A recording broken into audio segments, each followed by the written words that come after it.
Assalamualaikum warahmatullahi wabarakatuh. Innal hamdalillah nahmaduhu wa nasta'inuhu wa nastaghfiruh wa na'udzu billahi min shururi anfusina wa min sayyiati a'malina. Man yahdihillahu fala mudilla lahu wa man yudlil fala hadiya lahu. Asyhadu an la ilaha illallah wahdahu la syarika lah wa asyhadu anna Muhammadan abduhu wa rasuluh. Allahumma salli ala nuril anwar wa sirril asrar wa tiryaqil aghyar wa miftahi babil yasar sayyidina wa maulana Muhammadil mukhtar wa alihi al-adhar wa ashabil akhyar adada ni'amillahi wa ifdalih. Ibadallah usikum wa iyaya bitaqwallah wa qad fazal muttaqun. Jamaah Masjid Al-Hikmah yang dirahmati Allah Subhanahu wa taala, kaum muslimin dan muslimat di mana saja berada yang dirahmati Allah. Kita lanjutkan kajian Risalatul Mu'awanah pada malam hari ini. Kita sampai di bab syukur. Sampai di bab syukur, insyaallah mudah-mudahan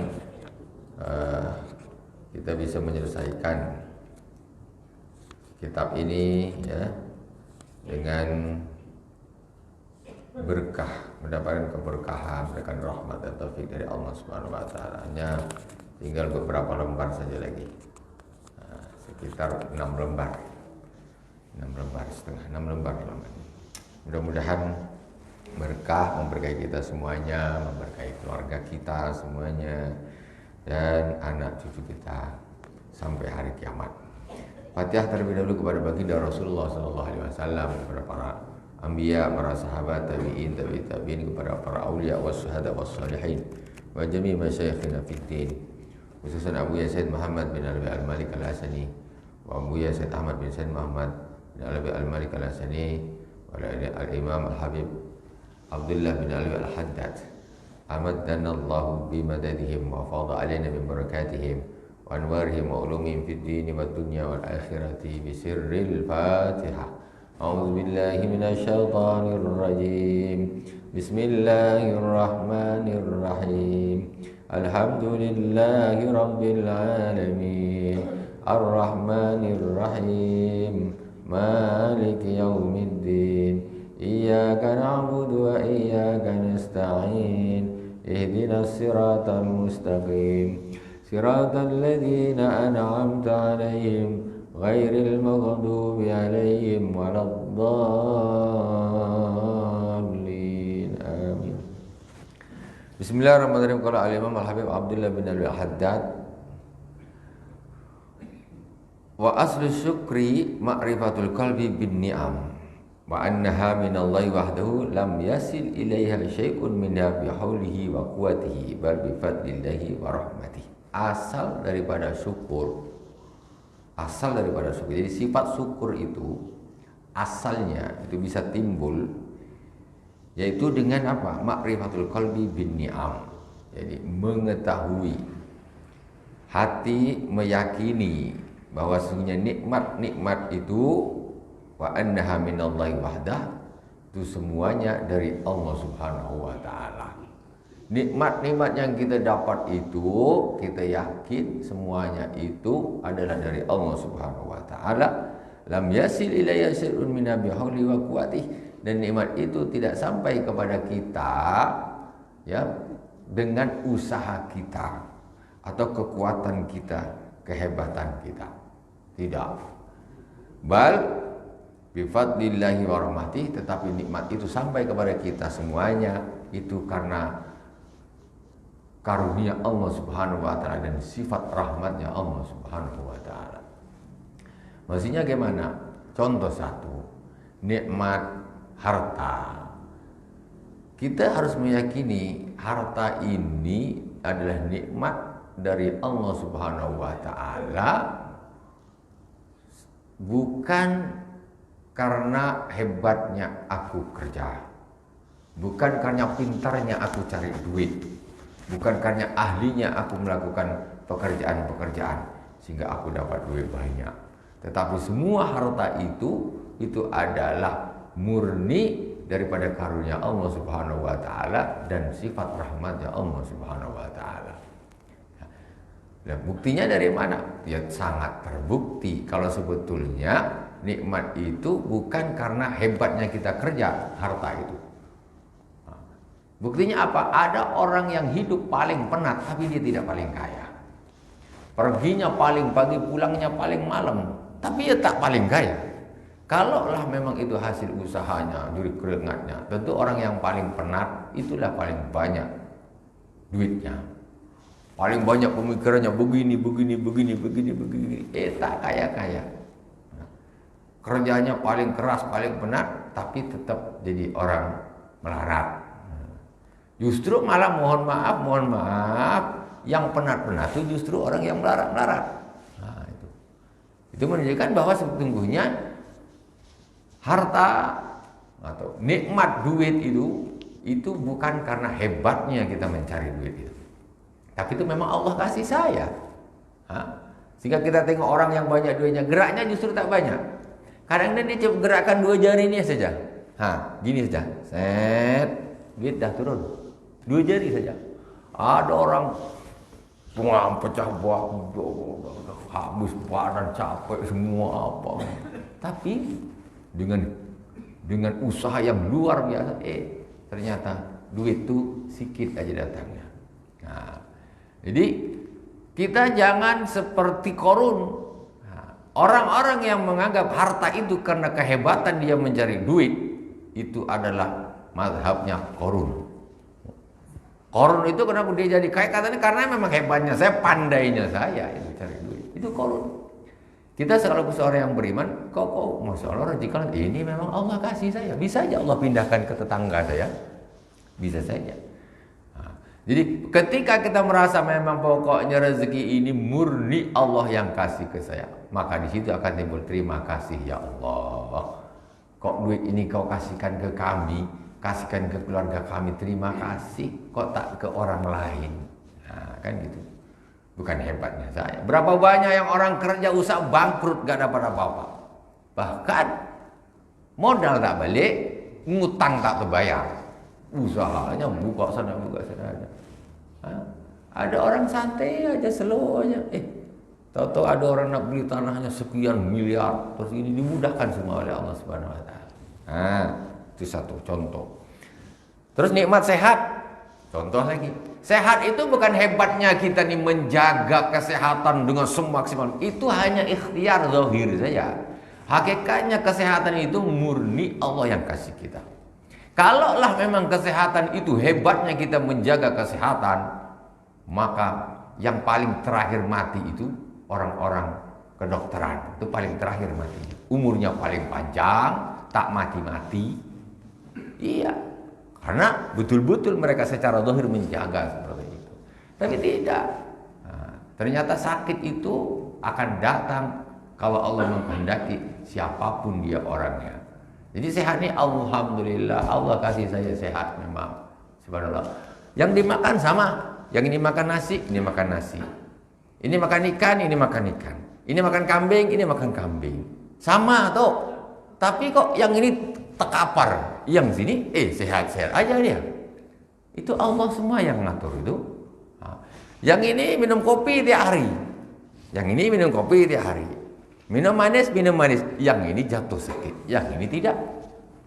Itu Allah Subhanahu wa taala semuanya yang ngatur. Jadi intinya apa? Kesehatan ini pun Allah yang kasih saya. Bisa saja malam, besok, lusa, naudzubillah, Allah kasih orang tersebut sakit sampai dia menuju kepada yang lain. Bisa. Jadi ketika kita merasa sehat itu memang murni dari Allah Subhanahu wa taala. Makanya kita jadi terima kasih ya Allah, saya dikasih sehat. Terima kasih. Di situ akan timbul rasa syukur. Fir'aun itu saking sombongnya dia, kenapa? Jadi menurut satu keterangan Fir'aun ini tak pernah sakit. Tak pernah sakit dia. Jadi tapi merasa hebat, dia yang hebat, tak pernah sakit, dia tidak menyandarkan, mengembalikan kepada Allah Subhanahu wa taala. Jadi apa-apalah nikmat ilmu. Ilmu. Kita ini nak pandai itu karena Allah kasih kita ilmu. Berapa banyak orang yang belajar tak pandai-pandai. Berapa banyak orang. Tetapi Allah yang kasih ilmu. Allah yang kasih ilmu sehingga kita tahu ilmu. Bisa saja ngapal pagi, besok lupa. Ngapal pagi, besok lupa. Ngapal pagi, besok lupa. Tak bisa.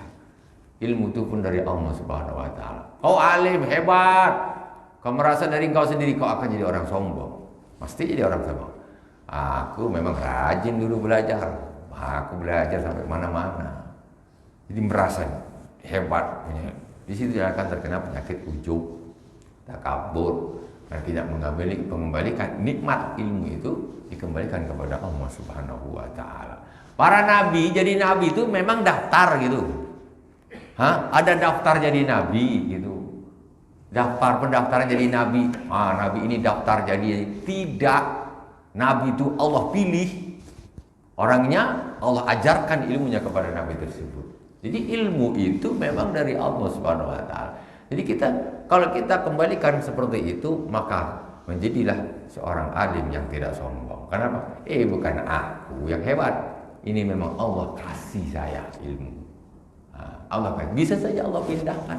Atau hari ini alim, besok gila, bisa. Kenapa tak bisa? Itu kekuasaan Allah SWT. Jadi syukur alhamdulillah Allah letakkan ilmu itu pada diriku. Alhamdulillah, bukan aku yang hebat. Ya. Kalau orang memang ilmu itu dia yang ngatur dia sendiri, tak ada orang bodoh. Tak ada orang bodoh. Semua orang belajar pasti pintar. Harta itu kalau memang orang itu bisa cari dengan hebatnya dia, tidak ada orang melarat. Nggak ada orang melarat. Semua orang kepengen kaya semuanya. Tapi yang kaya kata Allah, kamu kaya, kamu kaya, kamu kaya, kamu kaya. Kamu banyak duit, kamu tidak, kamu tidak, kamu tidak. Usahanya sama. Usahanya sama. Jadi kesimpulannya apa? Itu semuanya murni karunia dari Allah Subhanahu wa taala. Apapun nikmat tersebut. Kalau sudah begitu maka kita bersyukur alhamdulillah. Orang yang kaya dia akan bersyukur kepada Allah. Alhamdulillah Allah titipkan harta itu pada diriku. Yang orang yang sehat alhamdulillah Allah titipkan kesehatan itu pada diriku. Yang berilmu alhamdulillah Allah kok taruh ilmu itu pada diriku. Syukur kepada Allah Subhanahu. Itu asal bagaimana kita bisa bersyukur kepada Allah Subhanahu wa taala. Wa ghayatu syukri an tuti Allah bi kulli ni'matin an'ama biha 'alaika. Fa illam tutihu biha faqad tarakta asyukra 'alaiha wa in asaitahu biha faqad waqa'ta fil kufran. Sedangkan tujuan akhir daripada syukur tadi, ya kesimpulan syukur itu tadi nanti dia akan menjadikan orang tersebut engkau taat kepada Allah Subhanahu wa taala. Jadi dengan syukur ini nanti engkau akan taat kepada Allah Subhanahu wa taala. Macam mana tak taat? Bayangkan. Ya Allah, Allah dah kasih aku sehat nih. Aku kan harus terima kasih. Terima kasih Pak. Terima kasih ya Allah, terima kasih. Ya tidak gitu. Atau secara lisan pakai zikir alhamdulillah. Alhamdulillah memang termasuk salah satu bahasa orang bersyukur kepada Allah Subhanahu. Cara orang bersyukur kepada Allah Subhanahu. Tetapi aslinya orang bersyukur kepada Allah itu kata ulama asyukru sarfun ni'am fi ibadatillah, yaitu menggunakan nikmat-nikmat yang Allah berikan tadi itu untuk beribadah kepada Allah Subhanahu wa taala. Yang kasih duit banyak sama Allah. Ini kan Allah kasih saya duit banyak, maka saya lah gunakan untuk ibadah, infak. Yang dikasih kesehatan, Allah dah kasih saya sehat, ya tentu saya gunakanlah untuk ibadah, bukan malah untuk maksiat kepada Allah, kerja tak sholat. Sehat habis untuk jogging saja. Sholat subuh tidak, zuhur tidak, asar tidak, tapi olahraga bukan main, pergi gym, apa namanya itu yang badan tuh gini. Badan dia bagus tapi tak sholat. Aduh, kacau. Kau tidak bersyukur kepada Allah Subhanahu wa taala. Allah kasih kau sehat seperti ini, tapi kau gunakan untuk bermaksiat kepada Allah Subhanahu wa taala. Jadi kau sehat ini kau rasa kau karena kau senam tiap hari gitu. Dalam hitungan 1, 2, 3, 4, 5 hari Allah bisa kasih kau sakit sampai kau mati. Jadi intinya apa? Ketika orang itu merasa itu pemberian dari Allah, digunakan untuk ibadah. Dikasih ilmu sama Allah, gunakan untuk ibadah. Ngajarin orang. Ini memang aku dititipin, aku kasihkan. Dan seterusnya. Itu arti daripada syukur, ya. Arti daripada syukur yaitu dengan menggunakan semua nikmat yang Allah berikan kepada kita untuk taat kepadanya. Kalau orang diberi nikmat-nikmat semua tersebut, tapi kok malah digunakan untuk maksiat, dikasih duit banyak, pergi ke diskotik, wah gaji besar, pergi ke diskotik, senang-senang, mabuk, ini maksiat. Dikasih nikmat kesehatan, tapi untuk maksiat kepada Allah Subhanahu wa taala. Sehat, tapi kerjanya maksiat, digunakan untuk maksiat. Sehat, gunakan untuk maling umpamanya. Itu karena suatu hari kau malam ini kenapa tak operasi? Aku sedang sakit katanya. Sakit tak pergi dia operasi, jadi maling. Ketika dia sehat, mulai dia. Wah, gerak ke sana, curi ini, curi itu. Kau ni bagus, kau sakit. Kau tak mencuri, kau tak jadi maling. Ketika kau dikasih sehat, malah kesehatan kau itu kau gunakan untuk bermaksiat kepada Allah Subhanahu wa taala. Orang-orang yang seperti ini adalah disebut dengan waqa'ta fil kufran, maka sungguh engkau telah jatuh ke dalam kekufuran. Jadi kufur nikmat, tidak syukur nikmat. Wala in syakartum la azidannakum wala in kafartum inna adzabi lasyadid. Sungguh kalau kalian bersyukur, maka sungguh aku akan menambah bagi kalian. Wala in kafartum, kalau kalian kufur, maksudnya enggak syukur nikmat tadi, dikasih duit malah untuk maksiat, kasih kesehatan untuk maksiat, semuanya nikmat-nikmat Allah digunakan untuk maksiat. Wala in kafartum inna adzabi lasyadid, maka sungguh siksa Allah sangat pedih. Jangan dikira orang kasih duit banyak digunakan untuk maksiat itu nanti di akhirat tuh senang-senang dia. Syadid lagi kata Allah. Wala in kafartum inna adzabi lasyadid, sesungguhnya aku itu sangat pedih. Kasih kesehatan tapi tak sholat, tanah ibadah, maksiat, itu azab menanti di akhirat. Jangan dikira, ya. Jangan dikira. Wa indahu tatabaddalu ni'amu bin niqam. Wa man baqiyat alaihi ni'matun ma isyanillahi biha fa huwa mustadraj. Jadi ketika nikmat itu semestinya nikmat harta, nikmat kesehatan dan lain sebagainya itu sebetulnya adalah satu kenikmatan baginya. Nikmat aslinya kan nikmat, duit apa juga nikmat, enak mestinya. Tapi ketika orang ini dia digunakan untuk bermaksiat kepada Allah, maka nikmat itu berganti menjadi azab. Menjadi azab. Casingnya kayak nikmat tapi hakikatnya azab nanti, ya. Akan menjadi azab di akhirat. Dan barang siapa yang nikmatnya itu tetap, nikmatnya itu tetap, sementara dia selalu bermaksiat kepada Allah Subhanahu wa taala, maka dia adalah orang yang mustadraj. Mustadraj ini orang yang sengaja memang Allah Subhanahu wa taala ini membiarkan dia lantak, engkau lah lanjutlah. Nikmat itu tetap dia. Kalau orang kufur nikmat, orang yang menggunakan nikmat-nikmat Allah tapi dia tidak mau bersyukur, itu ada ancaman nikmat itu dicabut sama Allah. Orang kaya raya tidak taat, suatu saat harta itu akan dicabut oleh Allah Subhanahu wa taala. Orang sehat digunakan untuk maksiat, tak mau ibadah, suatu saat nikmat itu akan dicabut oleh Allah Subhanahu wa taala. Jadilah orang yang dia pesakitan, yang kaya jadi melarat. Itu kata pesan, ya, di antaranya pesan Sayyidina Ali karramallahu wajhah, kata Sayyidina Ali, "Idza kunta fi ni'matin far'aha, innal ma'asi tuzilun ni'am." Kalau engkau berada di dalam satu kenikmatan, maka jagalah kenikmatan itu. Jaga dengan cara apa? Apa kata Sayyidina Ali? Innal ma'asi tuzilun ni'am. Sesungguhnya kemaksiatan itu akan menghilangkan kenikmatan. Kita tengok kaum-kaum terdahulu, ya, Qarun, Fir'aun, Namrud dan lain sebagainya, itu mereka dapat nikmat melimpah ruah dari Allah Subhanahu wa taala.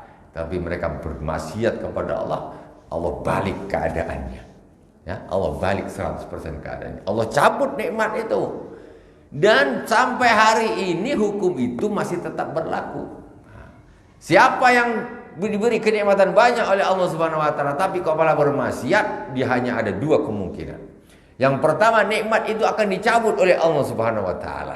Yang kedua, nikmat itu tetap, tetapi dia namanya istidraj, mustadraj. Memang Allah sengaja biar engkau tambahlah terjerumus ke sana.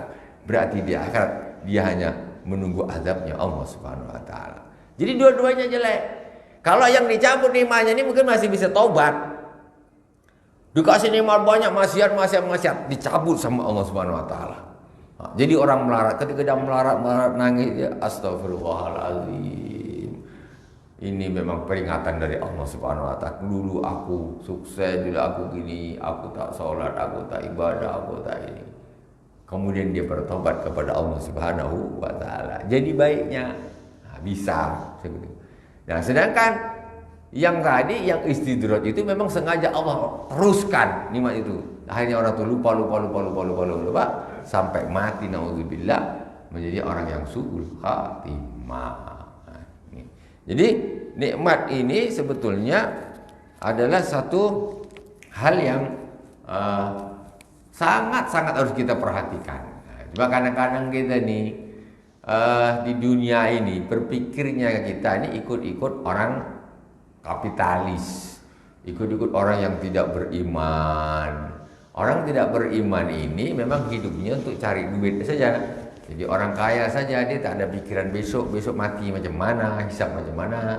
Kalau kita tidak, kita orang beriman, kita percaya surga, percaya neraka, percaya azab kubur, percaya nanti dibangkitkan kembali. Tentu kita harus berbeda sikapnya dengan mereka, jangan ikut-ikutan.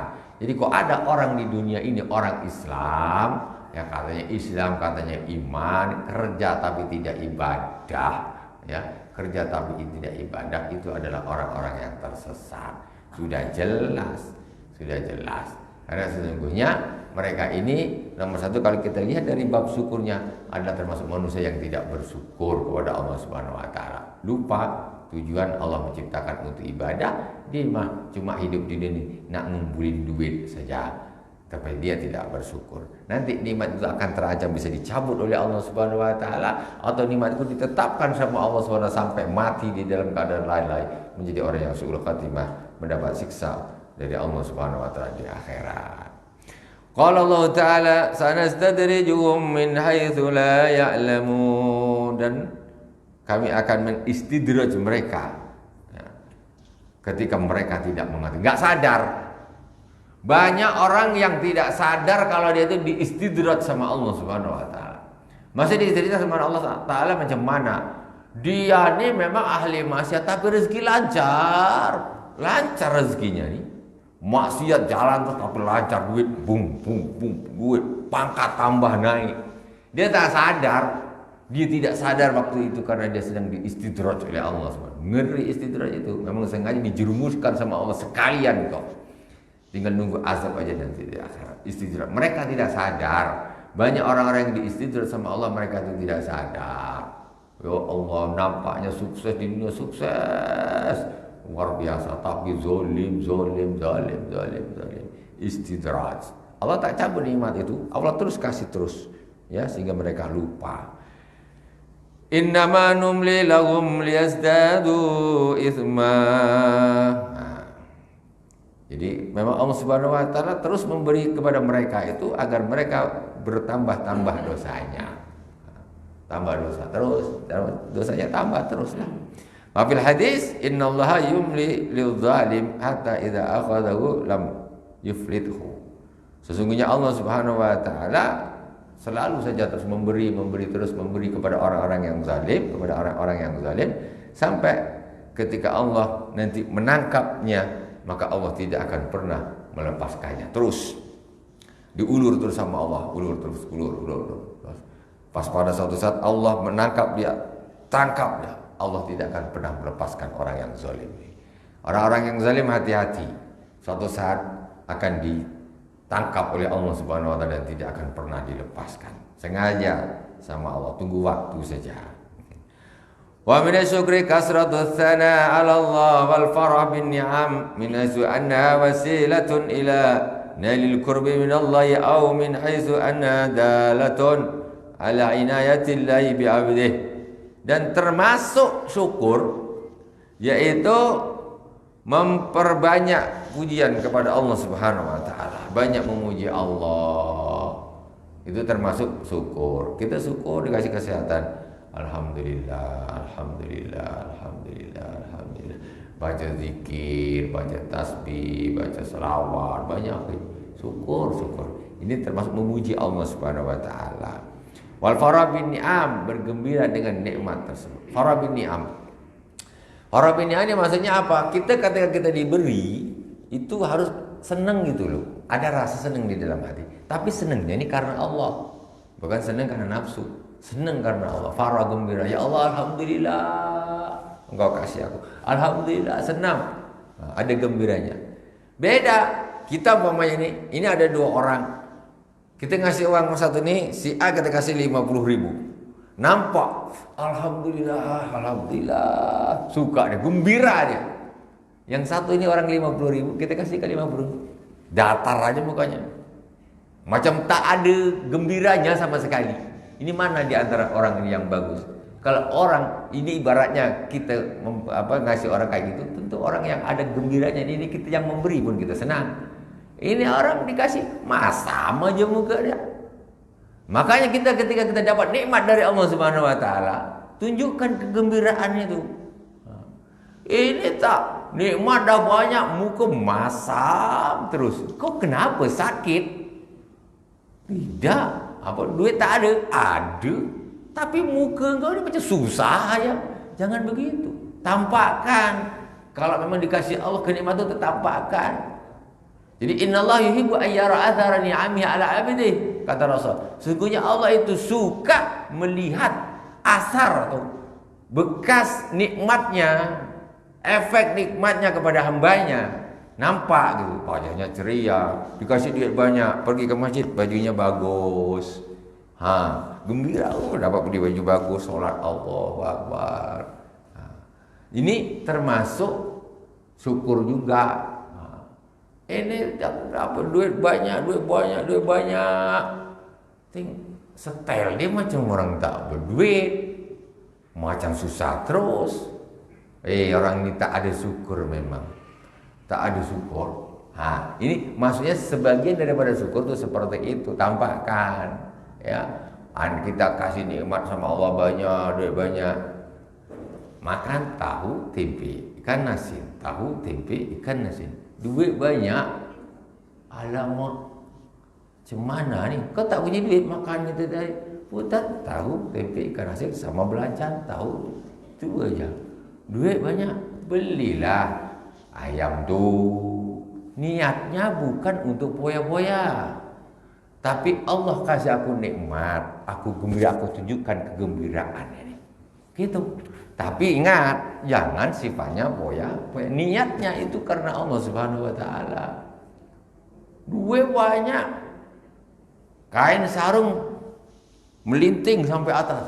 Kopiah entah putih, entah kuning, entah coklat. Apa? Pak, tak duit ada pensiunan, duit pensiun tak berkurang sama sekali. Ada ini, ada ini, ada ini. Tengok sandal japit diikat pula talinya dah putus. Astagfirullahaladzim. Kau syukurmu di mana? Apa gunanya Allah ngasih kau duit banyak? Kau tidak tampakkan itu kepada Allah Subhanahu wa taala. Tampakkan, tapi jangan sombong, jangan riak niatnya. Makanya ada seorang sahabat datang, "Ya Rasulullah, apakah orang kepingin bajunya bagus, pakainya bagus, itu sombong?" Kata Rasulullah, "Al-kibru batul haq wa ghamtun nas." Yang namanya sombong itu batul haq, menolak kebenaran dan meremehkan orang lain, itu baru sombong. Orang kepengen bajunya bagus, rapi, itu bukan orang sombong. Tapi dia pakainya itu, tinggal ini beda-beda tipis. Ini urusan hati saja. Ada orang yang berpakaian karena Allah, ada orang yang berpakaian karena manusia. Ini kan bab hati, tipis saja. Ibu-ibu kalau pakai baju karena Allah apa karena manusia? Tengoklah, kadang tas dia pergi undangan ke sana lain, undangan ke sana ganti lain, undangan ke sana, banyak tas dia. Semua kita nih pakai baju, pakai apa, itu harus karena Allah Subhanahu wa taala. Makanya ketika kita pakai baju, kita doa, ya, harus karena Allah. Jadi tampil cantik, tampil gagah itu karena Allah. Kalau karena manusia apa? Lebay. Pakai baju, aduh ibu-ibu Masya Allah, kata emak-emak, tapi tampilannya ini nampak karena manusianya. Jangan gitu. Kita pakai ini karena Allah. Macam mana menutup aurat yang bagus, tidak menggoda orang. Kasihan dudu-dudunya nengok. Kasihan. Itu menggoda orang sudah tidak karena Allah Subhanahu wa taala. Rapi bukan berarti harus menggoda, tidak. Bagus bukan berarti harus membuat orang ini terpesona gitu, tidak. Tapi kita berpakaian karena Allah Subhanahu wa taala. Nampak ya, berpakaian karena Allah dengan berpakaian karena manusia. Jadi kalau kita menampakkan pakaian bagus ini karena Allah, itu berpahala bagus. Tapi sebaliknya kalau riya karena manusia, maka itu kebalikannya. Ya, kita justru dapat dosa. Bukan berarti orang ini kita harus pakai baju yang jelek-jelek, tidak. Ya, tasawuf, zuhud itu letaknya di dalam hati, bukan di pakaian. Zuhud itu letaknya di dalam hati. Dia pakaiannya bagus, tapi hatinya tidak tergantung kepada pakaiannya. Enggak tergantung kepada pakaiannya. Jadi ada orang yang memang urusannya pakaian terus. Masya Allah, ibu-ibu ini jaga-jaga kaum wanita ini lebih apa namanya nih, untuk urusan kayak gini nih, ini mereka ini lebih sangat menjadi apa ya, kegemaran mereka. Dan ini sebetulnya harus menata hati harus ditata, ya. Makanya pakai hijab yang syar'i, jangan sampai menggoda orang laki-laki, itu rapi, tapi karena Allah Subhanahu wa taala, kayak gitu. Bagus. Itu menunjukkan kebahagiaan, ya, menunjukkan kebahagiaan. Duit banyak bawa bantal, bajunya tak bersetrika lah. Allahu Akbar, sufi ke, suhud ke, pemalas. Ini rapi ya, silakan.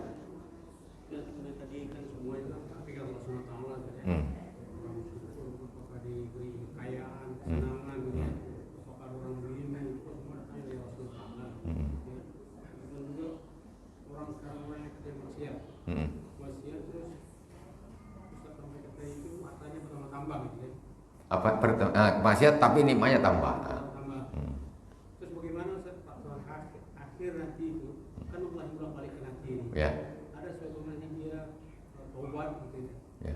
Apa menyebabkan bisa Allah bisa putar hatinya sampai begitu? Apakah sebab apanya dipandang Allah Subhanahu dia bisa berubah?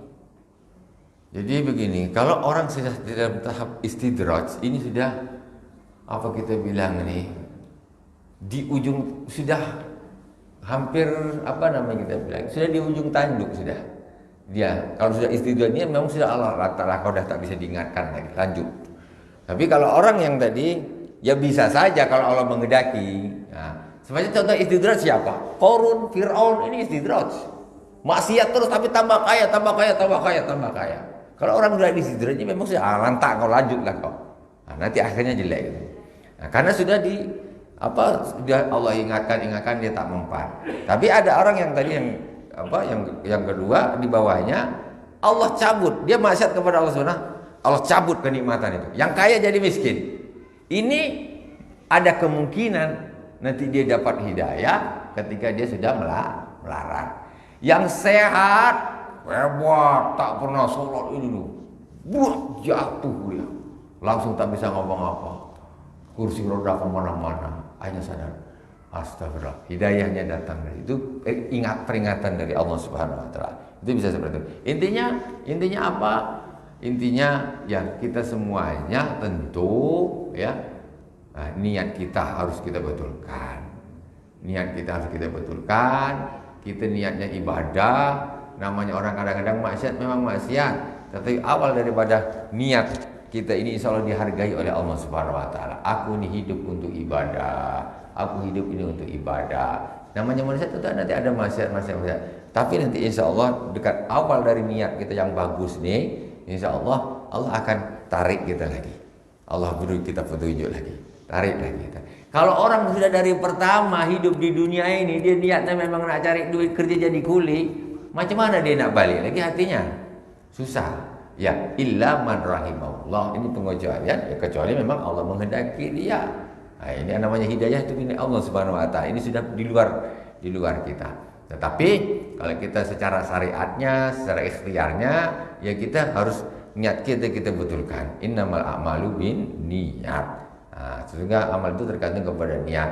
Niat kita pokoknya istilahnya macam ada contoh nih. Orang maksiat itu ini bab jamak qasar. Bab jamak qasar. Maksiat itu ada maksiat fis safar, ada maksiat bis safar. Maksiat fis safar yaitu maksiat yang terjadi di dalam perjalanan. Orang yang melakukan maksiat fis safar ini masih boleh mengqasar salat. Tapi kalau orang maksiat bis safar, dia tidak boleh mengqasar salat. Apa bedanya fis safar dengan bis safar? Kalau maksiat fis safar ini dia awal dia nak pergi, awal dia nak melakukan satu perjalanan, dia nak musafir, aku nak silaturahim lah ke rumah atau ini kan niatnya sudah bagus. Aku nak silaturahim lah ke rumah Atuk. Di dalam perjalanan satu hari satu malam, di tengah perjalanan ya, ternyata dia bermaksiat kepada Allah Subhanahu Wa Taala, melakukan kemaksiatan. Itu masih diperbolehkan mengqasar salat karena awal niatnya yang bagus. Yang tidak boleh apa? Orang nak pergi sama-sama, dia nak pergi ke Jakarta, sama-sama nak ke Jakarta. Yang satu ke Jakarta, dia punya kenalan di Facebook, janjian nak ketemu. Nak maksiat. Tujuan pertamanya ke Jakarta, maksiat bis safar. Di safarnya memang safar maksiat niatnya. Orang yang seperti ini, walaupun nanti sampai di Jakarta dia tak ketemu sama orang yang janji, dia kena bohong, dia tetap tidak diperbolehkan mengqasar karena awal niatnya saja yang jelek. Nah, jadi itulah pentingnya niat. Itulah pentingnya niat. Jadi kita harus niatkan hidup di dunia ini, semoga dengan ada niat kita yang bagus, ya Allah, aku hidup di dunia ini untuk beribadah kepadamu. Walaupun kita ini kadang tidak apa dari kemaksiatan, keteledoran dan sebagainya, mudah-mudahan Allah tetap menjaga niat kita. Allah akan menolong kita, selalu memberi kita hidayah dengan niat yang bagus. Fasahihin niyata qabla amali fa'ti biha makrunatan bil awwali. Jadi yang penting apa? Yang penting sekali niatnya kita kuatkan. Ibaratnya orang nih, contohlah orang puasa nih, niat dengan tak niat, tetap kalau yang niat betul puasanya jadi ringan. Tapi kalau dia tak niat, berat untuk tak makan mulai subuh sampai dengan maghrib, itu berat. Tapi kalau dia niatnya udah bagus kuat, ringan saja, slow saja. Nah, itulah di antaranya. Mudah-mudahan Allah Subhanahu Wa Taala menetapkan niat kita niatkan yang bagus-bagus untuk kita sendiri, untuk keluarga kita tanamkan nak. Hidup kita ini untuk ibadah nak, bukan untuk cari duit. Kita ini hidup di dunia ini memang untuk ibadah. Jangan kau ini justru ibadah kau tinggalkan, kau cuma kerja-kerja saja. Niat kau hari pertama sudah salah. Nah, ini berbahaya yang seperti ini. Karena nanti kembalinya, mau kembali kemana? Karena niatnya adalah sudah salah. Wallahu a'lam. Gitu Pak. Nanti niat aja yang kita kuatkan, niat yang kita baguskan, insya Allah Allah menghargai niat kita. Walaupun kadang-kadang amal kita ini masih berantakan. Semoga Allah memaafkan semuanya. Kita lanjutkan sedikit lagi. Sudah masuk Isya kurang? Belum. 2 menit. Wa minasyukri Wal farah bi ni'amin haitsu anha wasilatun ila nailil qurbi minallahi aw min haitsu anha dalatun ala inayatillahi bi 'abdi. Yang pertama termasuk syukur itu memperbanyak muji kepada Allah Subhanahu wa taala, kemudian gembira dengan nikmat-nikmat tersebut. Gembira gimana? Karena dengan nikmat tersebut kita bisa dekat dengan Allah Subhanahu wa taala. Orang nak dekat dengan Allah ini perlu nikmat. Harta perlu. Kok bisa? Iyalah. Rasulullah sallallahu alaihi wasallam contoh. Rasulullah sallallahu alaihi wasallam bersabda, "Man zara qabri wajabat lahu syafaati." Barang siapa yang berziarah kepada kuburku maka wajib baginya syafaatku, kata Rasulullah. Terus kita nak pergi ke Madinah ziarah Rasulullah pakai apa? Pakai apa kita? Hah? Kita nak gantung di ban pesawat? Ya tidak mungkin. Butuh duit. Butuh duit. Kita dengan adanya Allah kasih kita duit, maka kita syukurin. Dengan duit ini kita bisa lebih dekat kepada Allah Subhanahu wa taala. Kita bisa tawaf mengelilingi Ka'bah, ya. Kita bisa ziarah Rasulullah ke tempat-tempat yang berkah. Di situ kita bisa mendekatkan diri kita kepada Allah Subhanahu wa taala. Gitu. Nah, karena nikmat itulah kita bisa lebih dekat. Jadi orang sebetulnya banyak duitnya itu bisa lebih dekat dengan Allah Subhanahu wa taala. Dia duit banyak, infak. Apa tak tambah dekat dengan Allah? Jadi harus bersyukur. Nah, itu. Jadi harus gembira. Alhamdulillah Allah kasih aku duit. Aku bisa infak bantu-bantu. Aku bisa haji. Aku bisa umrah. Bisa ziarah Rasulullah. Gembira ya. Itu. Ah, itu satu. Ataupun dengan nikmat tersebut, anhadalatun ala inayatillah bi abdih. Itu menunjukkan bahwa Allah Subhanahu wa taala itu peduli terhadap hambanya. Allah tuh kasih kita nikmat, Allah kasih kita kesehatan. Itu berarti Allah memang peduli dengan saya. Allah peduli dengan saya. Nak makan senang, duit ada dan sebagainya, kesehatan sehat. Berarti Allah tuh peduli dengan saya. Nah, ini perlu seorang istri yang diperduli, yang diperhatikan oleh suaminya, dia akan merasa senang. Kita seorang hamba Allah Subhanahu wa taala dikasih kesehatan, berarti Allah peduli dengan kita. Kita juga menjadi senang dan harus bersyukur. Subhanakallahumma wa bihamdik, asyhadu an la ilaha illa anta, astaghfiruka wa atubu ilaik. Wa sallallahu ala sayyidina Muhammadin wa ala alihi washabihi wa baraka wa sallam. Walhamdulillahirabbil alamin. Wassalamualaikum warahmatullahi wabarakatuh.